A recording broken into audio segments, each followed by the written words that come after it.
Hello दोस्तों, इस कहानी को अंत तक सुने। लास्ट में जो होता है उसे सुनकर आपकी भी आंखें खुली की खुली रह जाएंगी। मेरा नाम टीना है और मेरी उम्र 22 साल है। मेरी माँ हमेशा मेरी सास को कोसती रहती, कहती कि मेरी फूल जैसी बेटी का क्या हाल कर दिया है, देखना तेरी सास का क्या होगा। मुझे अपनी माँ की बातों पर बहुत गुस्सा आता था, क्योंकि मेरी सास बहुत अच्छी औरत थी। उन्होंने मेरी ज़िंदगी स्वर्ग बना दी थी। मैं तो पहले से भी ज़्यादा सुंदर हो गई थी। मेरी सास हर हफ्ते मुझे बाज़ार लेकर जाती थी और मुझे खूब शॉपिंग कराती। फिर मेरी माँ मेरी सास को बद्दुआएं क्यों देती थी। एक दिन मैं अपनी सहेली के साथ बाज़ार चली गई और उसी दुकान पर चली गई जहाँ से मेरी सास मुझे कपड़े दिलाती थी। दुकानदार ने मुझे अकेला देखा तो रोते हुए मेरे पैर पकड़कर मुझसे माफ़ी मांगने लगा। कहने लगा, मुझे माफ़ कर दो, तुम मेरी बेटी के जैसी हो।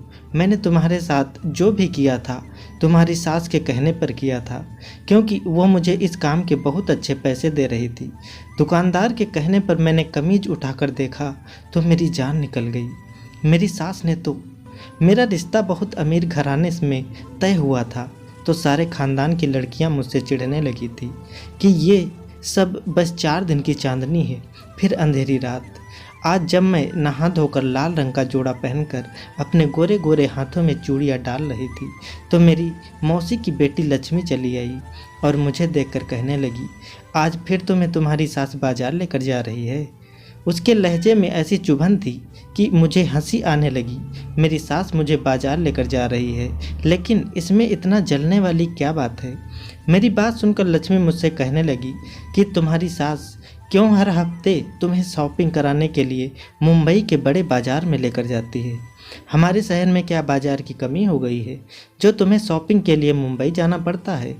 मैं जान गई थी कि वो बहुत ज़्यादा जल रही है, इसीलिए मैं ज़ोर से हंसी और कहने लगी कि उनका पैसा है और उनकी मर्जी।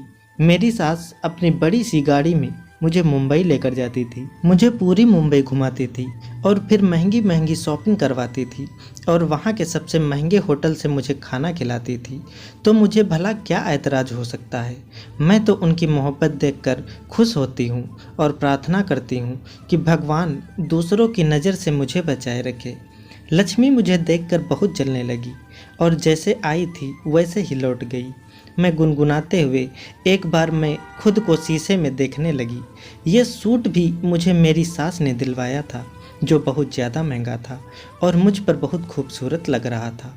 मैं तैयार होकर कमरे से निकली तो मेरी सास मुझे लेने के लिए आ चुकी थी और उन्हें नमस्ते किया तो फिर वो मुझे बहुत दुआएं देने लगी। अभी तो मैं उनके घर पर भी नहीं गई थी और वो मुझे इस कदर मोहब्बत करने लगी थी। मैं खुद हैरान रह जाती कि मेरी सास कहने लगी, चलो टीना, ड्राइवर इंतज़ार कर रहा है। मैंने जब अपनी माँ की तरफ देखा तो उनके चेहरे का रंग उतरा हुआ था। उन्होंने मरी मरी आवाज़ में मुझे जाने को कह दिया और मैं अपनी सास के साथ बाहर निकल आई। कुछ देर में हम मुंबई के बहुत बड़े बाज़ार में पहुंच चुके थे। शॉपिंग के नाम से मैं इस कदर खुश हो जाती थी कि मुझे अपनी माँ का उतरा हुआ चेहरा और बदले हुए अल्फाज भी नज़र नहीं आते थे। हमेशा की तरह इस बार भी मेरी सास ने मुझे बहुत कीमती कपड़े दिलवाए, साथ में उन्होंने मुझे गहने भी दिलवाए। और खाना खाते हुए मेरी सास मुझसे कहने लगी, अगले दिन तुम शॉपिंग पर यही कपड़े पहनकर आना। मैं हैरानी से अपनी सास की तरफ देखकर कहा कि इतने महंगे कपड़े पहनकर शॉपिंग पर आने की क्या ज़रूरत थी। मैं इन बातों को उनसे कहना नहीं चाहती थी, क्योंकि किसी अमीर घर के लोगों के अपने ही तौर तरीके होते हैं, इसीलिए जैसा वो कहती हैं मैं वैसा ही करती हूँ।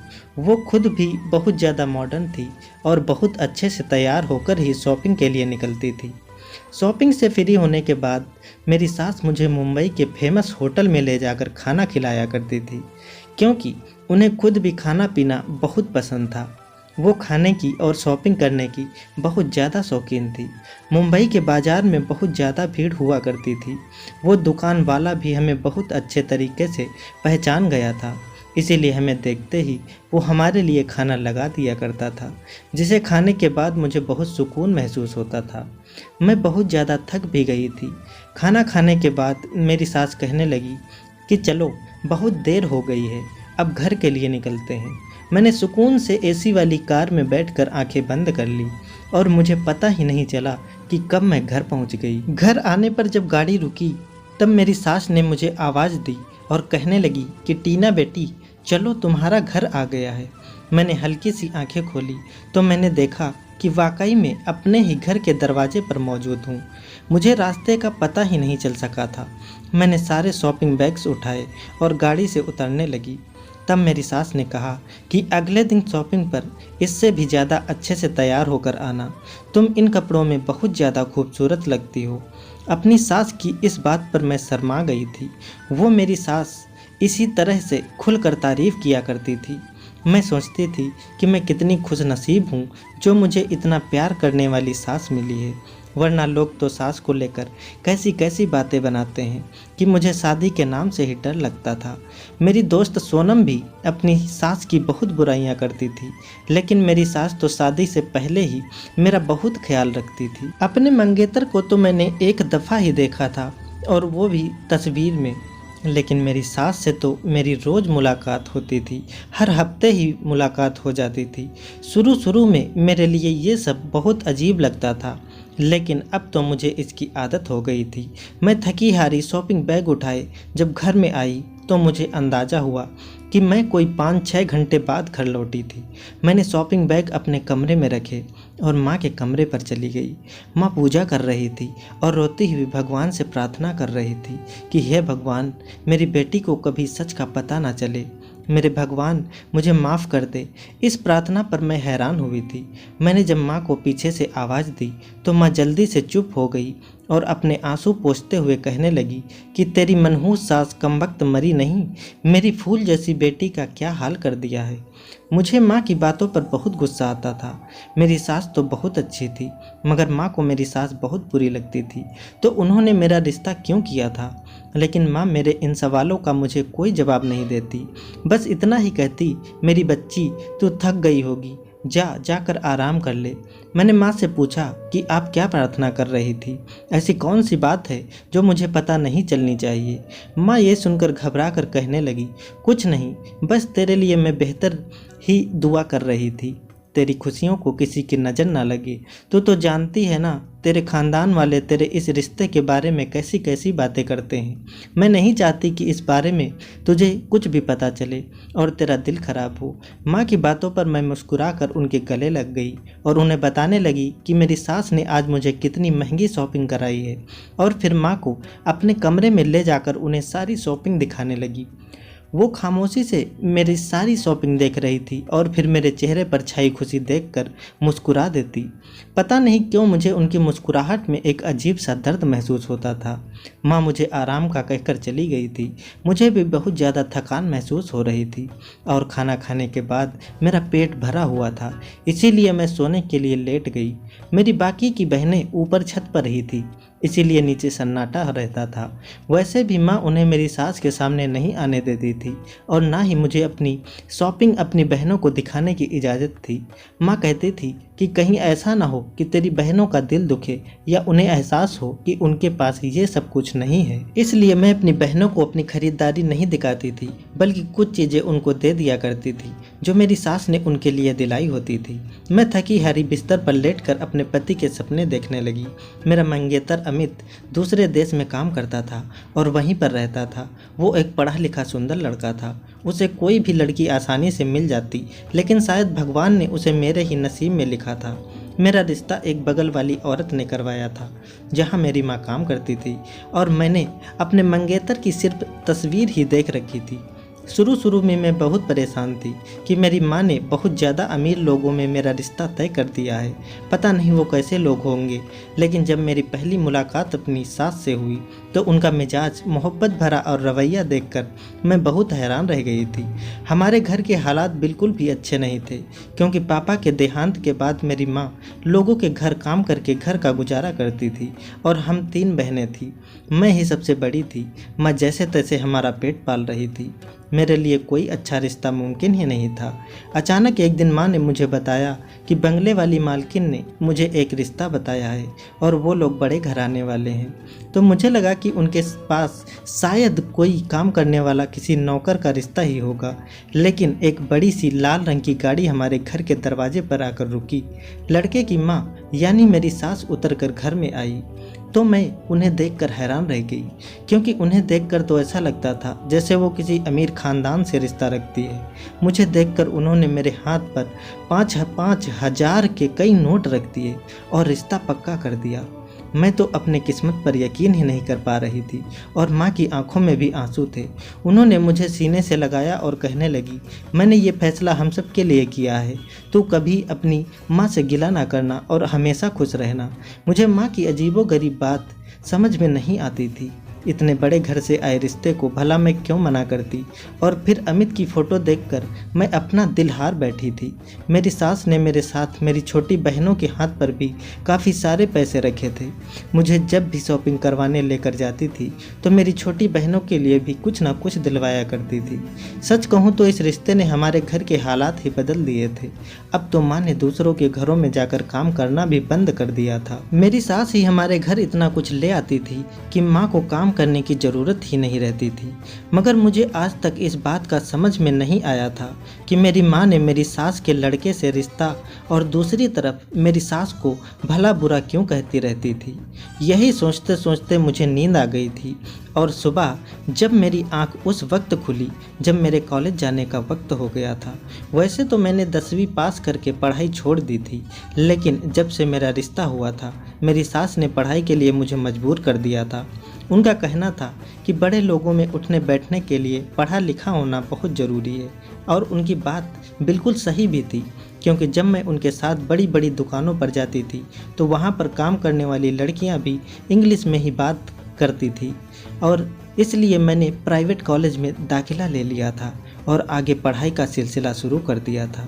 मैं जल्दी जल्दी तैयार होकर कॉलेज पहुंची तो पता चला कि कॉलेज वाले स्टूडेंट्स को मुंबई की फेमस जगह पर घुमाने के लिए लेकर जा रहे हैं। मेरी दोस्त मुझसे कहने लगी कि सब साथ जाएंगे तो मज़ा आएगा।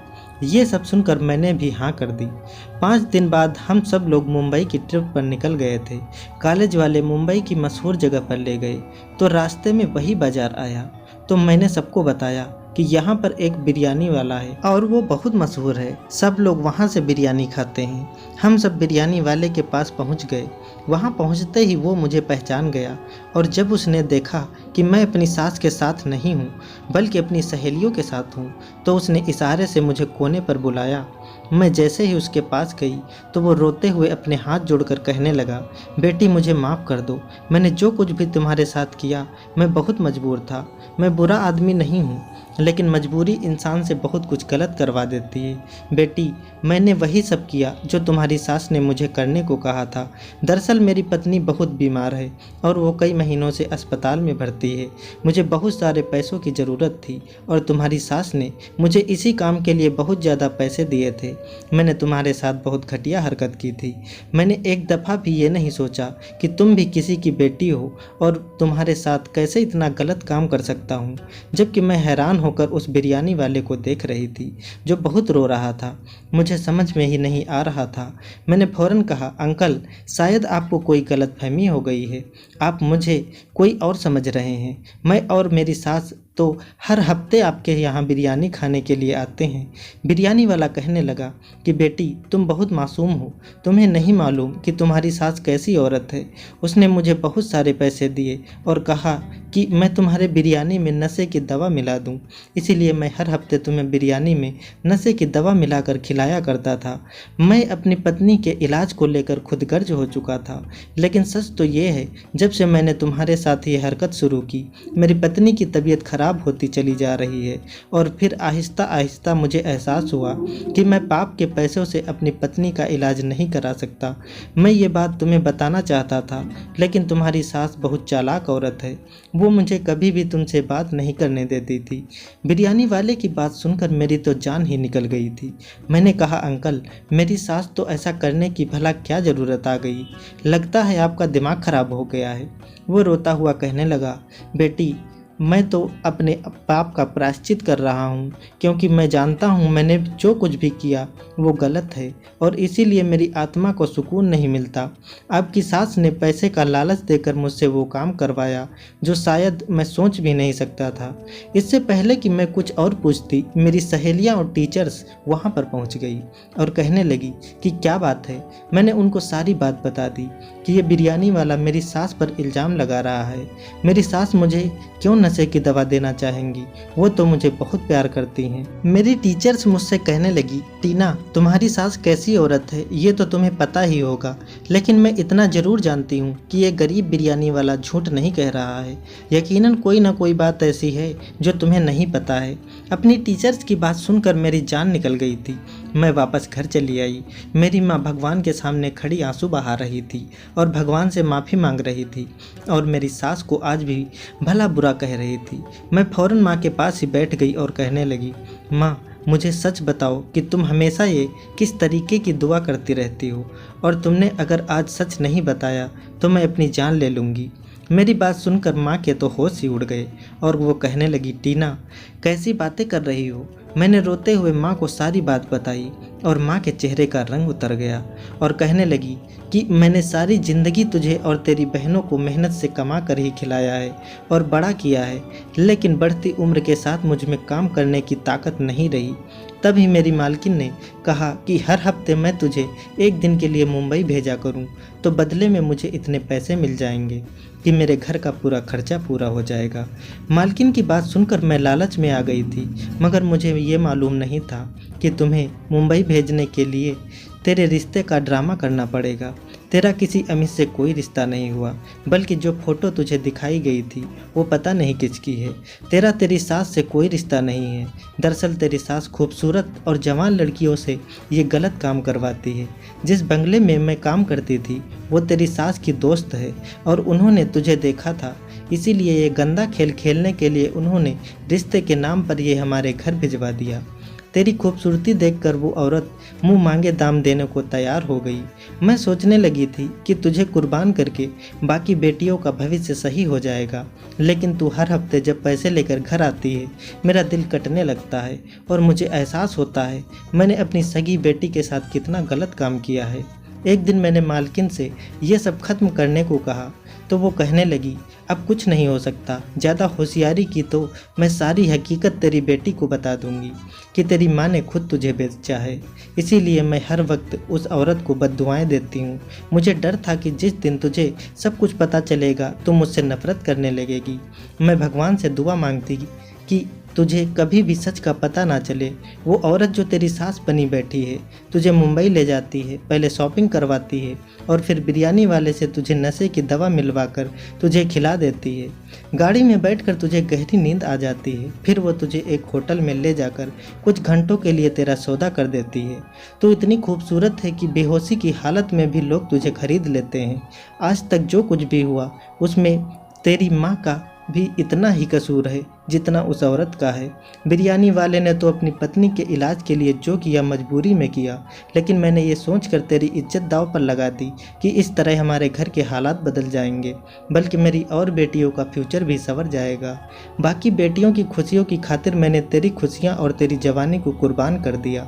माँ का ये सच मेरे ऊपर किसी कयामत की तरह गुजरा था। मैं सोच भी नहीं सकती थी कि मेरी माँ मेरे साथ इतना गलत कर सकती है। मुझे लक्ष्मी की बात याद आई थी कि ये सब कुछ 4 दिन की चांदनी है और फिर अंधेरी रात। सच में उसकी बात पूरी हो गई थी। मैं 4 दिन की चांदनी देख चुकी थी और मुझे अब बस दलदल से बाहर निकलना था। मैं इस तरह अपने आप को किसी और के हवाले नहीं कर सकती हूँ, अपनी दुनिया बर्बाद नहीं कर सकती हूँ। सपने जो मैंने अमित के लिए देख रखे थे वो सब चकनाचूर हो गए थे। माँ ने मुझसे वादा किया कि वो आज के बाद मुझे उस औरत के साथ नहीं भेजेगी और ना ही उससे मेरा अब कोई रिश्ता होगा। सारे ख़ानदान वालों को माँ ने मेरा रिश्ता टूटने की खबर सुना दी थी। जो कोई आया था वो मेरा मजाक उड़ाकर चला गया था। मेरा घर, मेरा घमंड सब चकनाचूर हो चुका था। वो औरत जो मेरी सास बनी हुई थी, माँ के मना करने पर उसने मेरी माँ के साथ बहुत झगड़ा किया और गुस्से से हमारे घर से निकल गई। 5 दिन बाद हमें पता चला कि उस औरत का तेज कार चलाने की वजह से एक्सीडेंट हो गया था और वो उसी वक्त मर गई थी। माँ हमें लेकर दूसरे शहर आ गई थी। आज इस बात को कई साल गुजर चुके हैं और हम बहनों की शादी हो गई है और अब मेरी माँ भी इस दुनिया में नहीं है और मैं अपने पति के साथ बहुत खुश हूँ। मेरे पति को मेरी पिछली ज़िंदगी के बारे में कुछ भी नहीं पता है, लेकिन जब भी मैं अपने पास्ट को याद करती हूँ मेरा दिल कांप जाता है कि उस दिन अगर बिरयानी वाला मुझे हकीकत ना बताता तो क्या मेरी ज़िंदगी इसी तरह गुजर जाती और मरने के बाद मैं अपने भगवान को क्या जवाब देती। दोस्तों, उम्मीद करता हूँ हमारी कहानी आपको पसंद आई होगी। कहानी पसंद आई है तो वीडियो को लाइक करें और चैनल पर नए हैं तो चैनल को सब्सक्राइब करें ताकि अगली अपडेट सबसे पहले आपको मिले। धन्यवाद दोस्तों।